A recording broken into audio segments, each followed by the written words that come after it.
Les cancers de la prostate, du sein, du côlon, qui sont les plus fréquents en France, sont beaucoup mieux pris en charge. C'est l'Institut national du cancer, celui de la veille sanitaire qui le disent. Les patients diagnostiqués, dans une large majorité, vivent beaucoup plus longtemps. Margot de Frouville et Timothée Leblanc. À 28 ans, Anne-Sophie a gardé une photo de sa maladie.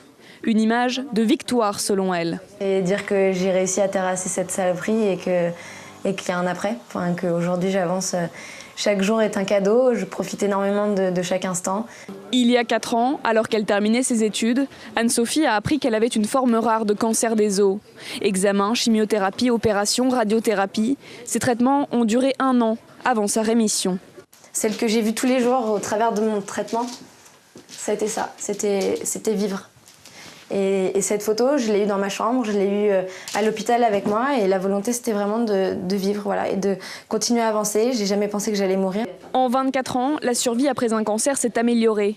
Grâce au dépistage, au diagnostic plus précoce, au progrès des traitements, on survit par exemple dans 94% des cas 5 ans après un cancer de la prostate. C'est 22 points de plus qu'en 1989. C'est un énorme espoir parce qu'on se dit voilà, tout le monde ne meurt plus de cette maladie grâce à Dieu et on continue d'avancer et de garder l'espoir voilà, on est là, c'est aussi pour soutenir ceux qui se battent aujourd'hui, ceux qui ont survécu à cette maladie et qui souhaitent continuer à avancer dans la vie.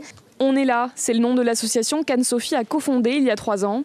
Elle vient de terminer un tour de France à la rencontre de jeunes malades du cancer qui aspirent comme elle à retrouver une vie loin de l'hôpital.